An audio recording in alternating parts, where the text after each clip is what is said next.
থাকে সে নাকি রোজ খাওয়ার সময় হাত দিয়ে ভাত মাখে। শুনছি নাকি খিদেও পায় সারাটা দিন না খেলে চক্ষু নাকি আপনি বোঝেন ঘুমটিটা মন পেলে চলতে গেলে ঠ্যাং নাকি তার ফুয়ের পরে থাকে।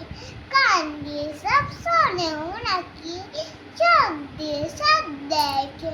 শুনছি না শোয় নাকি সে বন্ধুটাকে শিওর পারে নিয়ে দিয়ে হয় কি না হয়